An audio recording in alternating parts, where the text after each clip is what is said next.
বেগম খালেদা জিয়া ও যুবনেতা পারভেজ খানের সুস্থতা কামনায় মধুপুরে দোয়া মাহফিল অনুষ্ঠিত।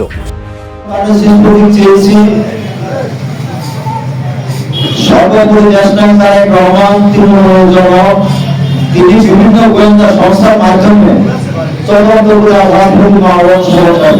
দিয়েছেন। তারপরে আপনারা এই ভুল করার চেষ্টা করছেন, তার জন্য প্রতিরোধ করুন। এই ভুল করে যদি আপনারা পরিবর্তন করে আনতে পারেন তাহলে নিয়ে আসেন, অসুবিধা নেই। তো আমরা তো সবাই বিএনপি করে দাঁড়িয়ে সিজার করছি, দাঁড়িয়ে সিজার হাতে আমরা তার সাথে। আর বিশেষ করে বেশি আমরা সকল বন্ধুদের কাছে ঋণী, এবং তার পাশে এই জন্য আমরা বেশি থাকি যে বিগত 24 বছর সম্পর্ক ভাই আমাদেরকে নিজ সন্তানের মতো, ভাইয়ের মতো, পরিবারের সদস্যের মতো আগলায় রেখেছে। আর তো 30 বছর আগে আসলে নাই। সেই জন্য আমরা সকল ভাইকে বেশি ভালোবাসি এবং সকল ভাই যাতে বেশি নমিনেশন পান তার জন্য আগ্রহ দেখাই। আমাদের ক্ষমতা তো মজুরি পর্যন্ত, তার বাইরে তো নাই। আমরা রাজনীতি করি শান্তির জন্য, আমরা রাজনীতি করি মানুষের মাঝে শান্তি ফিরিয়ে আনার জন্য।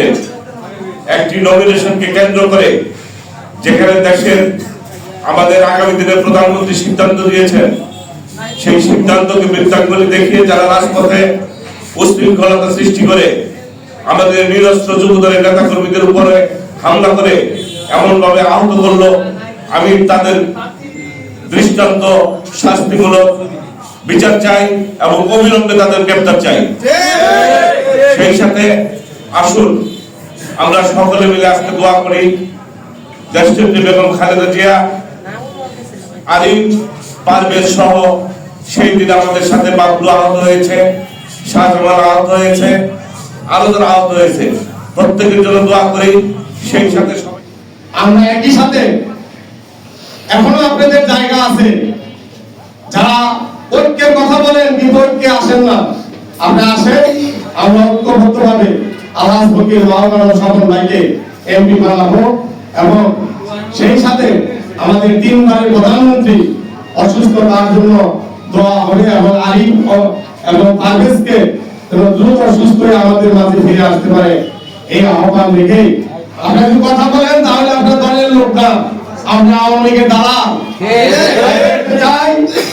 আপনারা এই যে আমাদের ছেলেদেরকে আহত করে আজকে যে অবস্থায় 17টি বছর নির্যাতন স্বীকার করেছে, যারা এখানে আছেন, যারা দুঃসময়ের কর্মী, তারা সকলেই 17টি বছর কিভাবে একদিন লাগাইতে হয়েছে, পুলিশের ভয়ে বাড়িতে থাকতে পারেন না।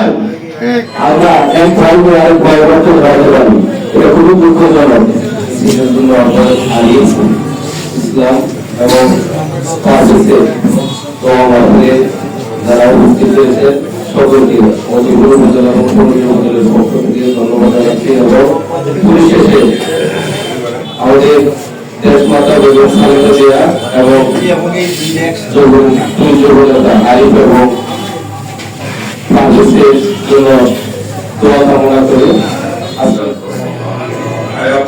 সেই সমাজের যাদের পিতামাতা অন্ধকার কবরে সাহিত্য তাদের খবর তোলাকে তুলছে, আমাদের তোমার খাস রহমত নাজিল করো। আয়াতুল আলামিন, তুমি ইজ্জত দেওয়ার মালিক, তুমি ইজ্জত দেওয়ার মালিক। খাস করে আমরা যত